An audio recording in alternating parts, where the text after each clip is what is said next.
एक लंबे समय पहले एक गांव में सात्विक, उसकी माँ शांति, पिता रामचंद्रा और पत्नी अमृता सब एक छोटे घर में रहते थे। रामचंद्रा खुद से टमाटर उगा के उनको बेचता था। सात्विक को उसके पिता का काम नहीं पसंद था क्योंकि उसके लिए बहुत मेहनत करनी पड़ती थी। इतना ही नहीं, वो कोई काम नहीं करता था और घर पे ही बैठे रहता था। बेटा सात्विक, मुझे इस टमाटर व्यापार में मदद कर सकते हो ना? मैं तुम्हें टमाटर उगाना सिखाऊंगा और तुम टमाटर का व्यापार चलाना भी सीख पाओगे। उतना मेहनत लगा के काम कौन करेगा? मुझे आपका उस टमाटर का व्यापार करना ही नहीं पसंद और आप मुझे उसी व्यापार को चलाना सीखने के लिए कह रहे हो। अकेले मैं इतना काम नहीं कर पा रहा हूँ बेटा। मेरे साथ काम करोगे तो मेरा भी मदद हो जाएगा और व्यापार भी सीख पाओगे तुम। इसीलिए मैंने ऐसे पूछा था बेटा। पिताजी, इसके बाद मुझे कभी भी आपके साथ काम करने के लिए मत बुलाइए। मुझे वो व्यापार करना बिल्कुल नहीं पसंद। मैं आपका मदद नहीं करूंगा। रामचंद्रा उसके बेटे की बातें सुन के दुख होता है, लेकिन उसके बेटे को दुखी ना करने के इरादे से सारे काम वो अकेले करके टमाटर का व्यापार चलाता था। कुछ साल बाद रामचंद्रा का सेहत बिगड़ने की वजह से वो कोई काम नहीं कर पाता है। उससे सभी दुखी होते हैं। अब शायद सभी मुझे पिताजी की जगह लेकर काम करने के लिए कहेंगे। उससे पहले ही मुझे इस घर से बाहर जाना चाहिए। लेकिन अगर मैं बाहर चला गया तो मुझे कोई ना कोई काम तो करना ही पड़ेगा। ऐसे सोच में पड़ जाता है। बेटा सात्विक, तुम्हें आज से तुम्हारे पिताजी का जगह लेना होगा और उनका काम करना पड़ेगा, तभी हम खुशी से जी पाएंगे बेटा। हाँ ठीक है माँ, सिर्फ आप ही के लिए मैं सब करूँगा, वरना ये सब करना तो मुझे पसंद भी नहीं है। बेटा, तुम्हारे पिता पौधों पे अच्छा उर्वरक का इस्तेमाल करते थे। तुम भी उनके ही तरह टमाटर उगा के बेचो। ठीक है माँ। ऐसे कहकर टमाटर पौधों के पास जाता है। ये टमाटर पौधे तो ठीक ही लग रहे हैं। इनके लिए उर्वरक की कोई जरूरत नहीं है, सिर्फ इन्हें बेचना काफी है। ऐसे फैसला करके एक बंडी में सारे टमाटर बेचने लेके जाता है। टमाटर, ताजा ताजा टमाटर, ऐसे जोर जोर से चिल्लाते हुए बंडी को ढकेलता है। इतने में एक औरत उसके पास आती है। 1 किलो टमाटर कितने हैं बाबू? 25 रुपए जी। अच्छा, 2 किलो लूंगी, 40 में दे दोगे? अगर आपको लेना है तो 25 में लीजिए, वरना नहीं, मैं किसी और को बेच दूंगा।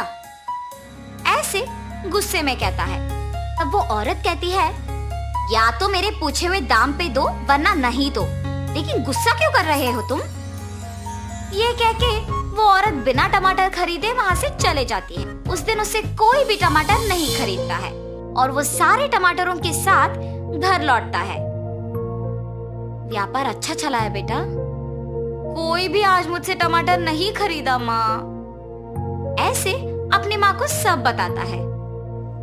इस गुस्से के साथ व्यापार नहीं कर पाओगे बेटा। अगर तुम अपना व्यवहार बदलोगे तो ही लोग तुमसे टमाटर खरीदेंगे। ठीक है माँ। ऐसे कहता है, मगर वो उसका व्यवहार नहीं बदलता है और ऐसे ही टमाटर बेचता है। इसके कारण कोई भी उससे टमाटर नहीं खरीदते थे और वो सारे टमाटर घर वापस लाता था। हर रोज टमाटर बेचे बिना वापस घर लाने पर उसकी माँ भी उसे कुछ नहीं कहती थी और पके हुए टमाटरों से अचार बना के बेचना शुरू करती है। उनका बनाया हुआ अचार स्वादिष्ट रहने पर बहुत लोग उनसे ये अचार खरीदते थे। कुछ ही दिनों में टमाटर के पौधों का ठीक से ख्याल न रखने पर वो कम मात्रा में उगते थे और उगे हुए वो थोड़े टमाटर भी शांति को अचार बनाने में ही खत्म हो जाते थे। अगर मैं उसी दिन पिताजी का बात मान लेता तो आज माँ को ऐसे मेहनत करने की जरूरत नहीं पड़ती और वो इतनी उम्र में ना सिर्फ अचार बना रही है मगर उसे बेच भी रही है। मैं तो उनसे उम्र में भी छोटा हूँ और उनसे ज्यादा काम भी कर सकता हूँ और मुझे यहाँ सिर्फ टमाटर को बेचना ही इतना मुश्किल लग रहा है। क्यों? उसकी माँ को ही पूछने का फैसला करता है। माँ, मैं आपसे उम्र में छोटा हूँ, लेकिन मेरे लिए टमाटर का व्यापार करना ही मुश्किल लग रहा है। आप इतने उम्र में भी इतना काम कैसे कर पा रहे हो? सब आपके बनाए हुए अचार को बहुत पसंद कर रहे हैं और खरीद रहे हैं। आप ऐसे कैसे कर पा रहे हो माँ? बेटा, अगर कोई काम को करना है तो उसे पसंद करना बहुत ही जरूरी है। अगर कोई भी काम को करना पसंद करोगे तो जितना भी मुश्किल हो आसान बन जाएगा। उस दिन पूरा सात्विक उसकी माँ के बातों के बारे में सोचते रहता है। क्या सच में अगर कोई नापसंद काम को पसंद करना उसे आसान बना देगा? सच हो या ना, मुझे इस बार अपना टमाटर के व्यापार को पसंद करके दोबारा कोशिश करना चाहिए। ऐसे उसकी माँ की बात को सुनकर टमाटर के पौधों पे उर्वरक का इस्तेमाल करते हुए टमाटर उगा के उन्हें बेचना शुरू करता है। टमाटर टमाटर, अच्छी उर्वरक का इस्तेमाल करके घर पे ही उगाए हुए ताजा ताजा टमाटर। बाबू, 1 किलो का दाम कितना है? 25 रुपए साहब। मुझे 3 किलो के टमाटर 60 रुपए में दे दोगे? ये घर पे उगाए हुए टमाटर है साहब, 3 किलो 70 रुपए में लीजिए ना। ठीक है, तुम कह रहे हो ना कि घर पे उगाए हुए हैं। ठीक है, 70 में दे दो। अपने व्यवहार बदल के टमाटर खरीदने के लिए आए हुए ग्राहक से अच्छी तरह से बात करने के कारण उस दिन सारे टमाटर बिक जाते हैं। माँ, आज कोई टमाटर नहीं बचे, मैंने सारे बेच दिया। ऐसे कह के खुशी से अपने माँ को सारे पैसे दे देता है। माँ, आपने सच कहा, अगर कोई नापसंद काम को पसंद करके उसमें अपना मन लगाते हैं तो वो बहुत आसान बन जाता है। तब से सात्विक अच्छे उर्वरक का इस्तेमाल करके ज्यादा मात्रा में टमाटर उगाता था। उनमें कुछ सात्विक बेचने लेके जाता था और बाकी उसकी माँ अचार बनाने के लिए इस्तेमाल करती थी। तब से सभी खुशी से जीते हैं। तो इस कहानी का नैतिक क्या है? कोई भी काम चाहे कितना भी मुश्किल क्यों ना हो, उसे पसंद करने पर आसान बन जाता है। भूमेश्वर नामक गांव में याकूब नामक एक टोकरी वाला रहता था। याकूब बचपन से ही अपनी माँ को टोकरी बनाने में मदद करते खुद बनाना सीख गया था। उसकी माँ का बीमारी के कारण देहांत हो जाने के बाद अकेले टोकरी का व्यापार चला रहा था। एक दिन में 25 से 30 टोकरी बनाने का सामर्थ्य बन गया था। हर रोज जंगल में जाकर टोकरी बनाने के लिए जरूरी चीजें इकट्ठा करके उनको दुकान ले जाके अपना काम शुरू करता था। जितने कर सकता था उतने टोकरी बना के बेचता था। आए हुए आमदनी से घर के लिए जरूरी चीजें खरीद कर बचे हुए पैसों को 2 अलग अलग पेटियों में इकट्ठा करता था। ऐसे ही एक दिन जब याकूब अपने दुकान में काम करते व्यस्त था, एक 13 साल का बालक वहां पे आके याकूब से भीख मांग रहा था। भैया 2 रुपए, बस 2 रुपए दीजिए भैया। बच्चे को ऐसे देख याकूब उसको 2 रुपए देता है। अगले दिन हर रोज की तरह जब याकूब अपने ही काम में मग्न था, तो कल जो बालक आया वही बालक वापस आके उसे भीख मांग रहा था। ऐसे उसका रोज आना देख याकूब पूछता है, तुम्हारा नाम क्या है? ऐसे हर रोज क्यों भीख मांग रहे हो बेटा? मेरा नाम वासु है भैया, ऐसे भीख मांगने से ही मुझे खाना मिलती है भैया। अरे रे, अच्छा ठीक है, हर रोज खाना मिलने के उपाय है मेरे पास, बताओ तुम्हें। वो क्या है भैया? मैं तुम्हें टोकरी बनाना सिखाऊंगा और इतना ही नहीं, मैं तुम्हें दिन में 3 बारी खाना भी दूंगा। मेरे साथ रहते हुए काम करोगे? माँ बाप के ना होने पर और 3 बारी दिन में बिना भीख मांगे खाना मिलने की खुशी में वासु याकूब के प्रस्ताव को खुशी खुशी स्वीकार करता है। और उस दिन से हर रोज वासु भी याकूब के साथ दुकान जाना शुरू करता है। याकूब को टोकरी बनाने में मदद करते हुए काम सीख लेता है। केवल इसी में नहीं, बल्कि याकूब को खाना बनाने में भी मदद करता था। ऐसे ही हर काम में वासु याकूब के लिए एक सहारा बन गया था। एक दिन याकूब और वासु टोकरी को बनाने के चीजें लाने जंगल जाके लौट रहे होते हैं। याकूब अपने सिर पे लकड़ियों को उठाता है और वासु अपने हाथ में बाकी चीजें उठाता है। कच्चा रास्ता होने के कारण उसमें बहुत गड्ढे होते हैं। याकूब अपना संतुलन खो देता है और नीचे गिर जाता है। याकूब को नीचे गिरे हुए देख वासु परेशानी में मदद के लिए इधर उधर देख के चिल्लाता है। एक रिक्शा मिलने पर उसमें याकूब को अस्पताल ले जाता है। डॉक्टर याकूब की चिकित्सा करने के बाद उसके कमरे में आके कहते हैं, याकूब का बायां हाथ टूट गया है। उसे लगभग 6 महीने आराम की आवश्यकता है और उसे कोई काम नहीं करना चाहिए। उसे सख्ती से आराम कराना चाहिए। याकूब को हॉस्पिटल से लेके आने के दिन से हर रोज वासु उसका बहुत ख्याल रखता था और भगवान से प्रार्थना करता था कि याकूब जल्दी से ठीक हो जाए। ऐसे ही दिन गुजर जाते हैं। बचाई गई सभी पैसे याकूब के अस्पताल के बिल, दवाइयाँ, घर के बिलों पर खर्च किए जाने पर और सारी बचत सिर्फ 2 महीने में खत्म हो जाने पर उन दोनों को पता नहीं चलता है कि आगे क्या करें। मैं वापस काम शुरू कर देता हूँ। हमारे पास खाने के लिए तक पैसे नहीं हैं। आपकी चिकित्सा को हुए कम से कम 2 महीने भी नहीं हुए पूरे। जब तक आप 6 महीने तक आराम नहीं करेंगे तब तक आप पूरी तरह से ठीक नहीं हो पाएंगे। ऐसे कहकर वासु घर के बाहर आकर सोचता है, हमें याकूब जी के दवाइयों और घर के बिल के लिए पैसे चाहिए। क्या किया जाना चाहिए? उसी समय पर उसको अपने घर के सामने 4 बच्चे भीख मांगते हुए नजर आते हैं। वो देख वासु, मुझे भी याकूब जी ने भीख मांगने की स्थिति से टोकरी बनाने की स्थिति तक ले आए। उसी तरह मैं इन बच्चों को टोकरी बनाना सिखाऊंगा और इनका मदद करूंगा। तब इससे हमें पैसे मिलेंगे और हम याकूब जी के लिए दवाइयाँ ले सकेंगे। ऐसे सोचकर वासु उन बच्चों के पास जाता है। ऐसे भीख क्यों मांग रहे हो? बिना भीख मांगे तुम्हें हर रोज खाना मिलने का उपाय मेरे पास है। मेरे साथ आओगे? 3 बारी खाना खाने की आशा में बच्चे वासु का कहना सुनकर आते हैं और टोकरी बनाना सीखने के लिए आते हैं। वासु उनको सिखाने के लिए अपनी तरफ से बहुत कोशिश करता है, मगर वो बच्चे श्रद्धा नहीं होने पर सीख नहीं पाते और अंत में उन्हें सिखाने के दौरान वासु खुद कुछ टोकरियां बनाता है और जो पैसे उससे मिलता है उसे बचाता था। ये सब देख के वो बच्चे कोई ना होने के समय पे आके वो पेटी खोल के पैसे लेके वहां से भाग जाते हैं। हर रोज की तरह जब वासु दुकान खोलने आता है तो देखता है कि दुकान पहले से ही खुली हुई है।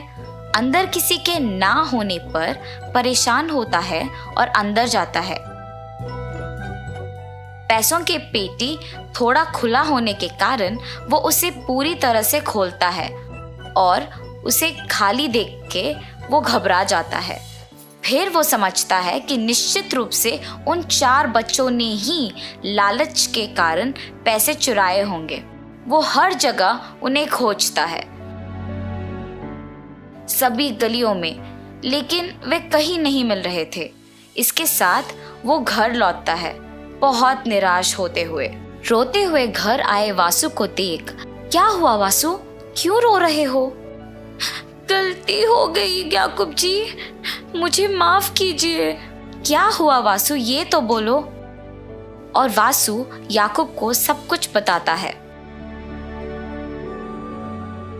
रोना मत वासु, तुमने एक अच्छी सोच से उनकी मदद करने की कोशिश की और पैसों के लालच में वो लोग चोरी करके भाग गए। इसमें गलती उनकी है, तुम्हारी नहीं। अच्छे लोगों को अच्छा ही होता है। ऐसे वासु को याकूब ने समझाया। याकूब के बचत के थोड़े पैसे वासु को देकर टोकरी बनाने की चीजें लाने कहता है। वासु के लाए चीजों से टोकरी बनाने में याकूब से जितना हो सके उतना मदद करता है और वासु को अपना साइकिल देके टोकरियां बेचने बाहर भेजता है। और ऐसे ही दोनों से जितना हो सके उतना काम करके पैसा कमा के खुशी से जीते हैं। इस कहानी का नैतिक है, ये जरूरी नहीं है कि गलत करने वालों से हम अच्छे से ना पेश आए। उनके बर्ताव से उनका स्वभाव पता चलता है और तुम्हारे बर्ताव से तुम्हारा स्वभाव पता चलता है। दूध वाला। बिकनूर नामक एक नगर में रहता था एक राजा चंद्रसेना। उसका मंत्री कबीर सिंह उसके दूध का कारोबार संभालता था। उन्होंने बहुत सारे स्वस्थ गायों को पाला जो अच्छा और गाढ़ा दूध देते थे। ये दूध सारे गांव में बेचा जाता था।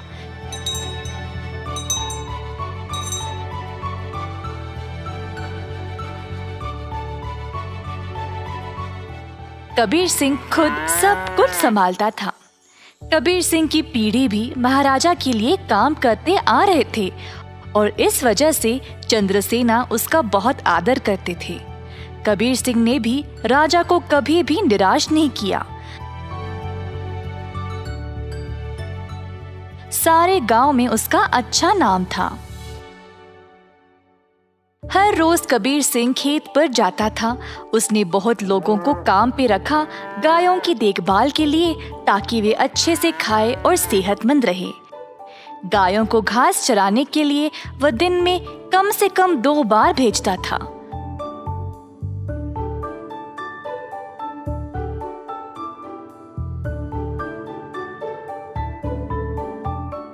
वह हमेशा ध्यान रखता था कि दूध साफ सुथरा रहे।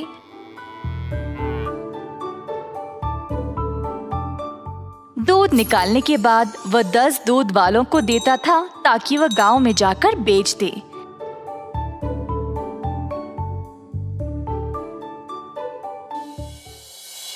दूध वाले कबीर सिंह को पैसे देते थे और कबीर जाकर चंद्रसेना को। चंद्रसेना ने देखा कि कैसे कबीर ईमानदारी से काम करता था और उस पे पूरा भरोसा रखा।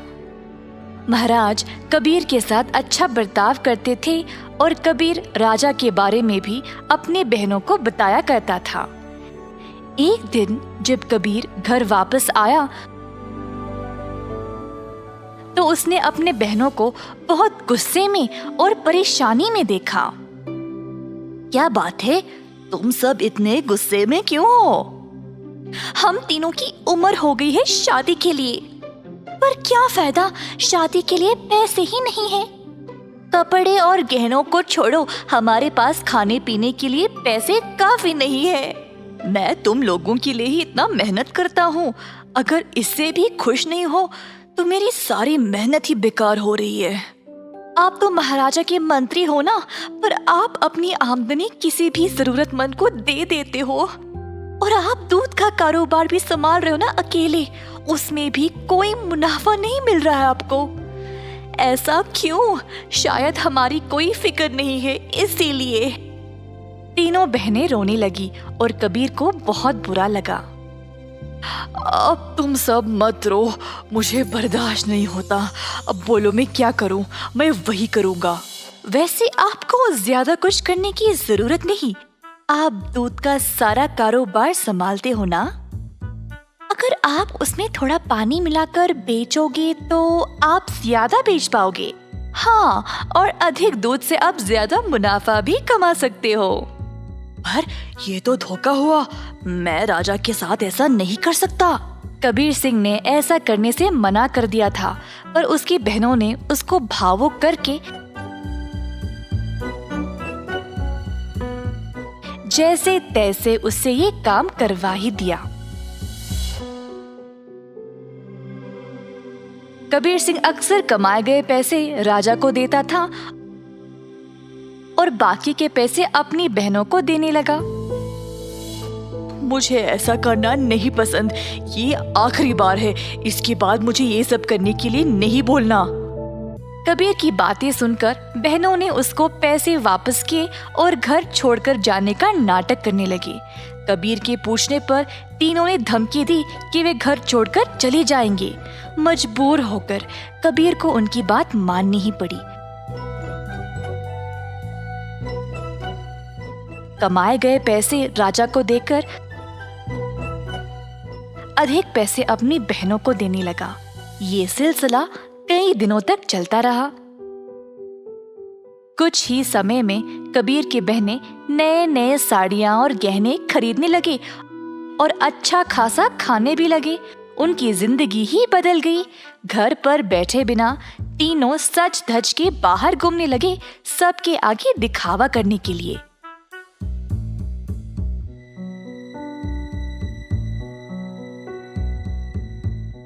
गांव के सारे लोग हैरान रह गए और आपस में बातें करने लगी।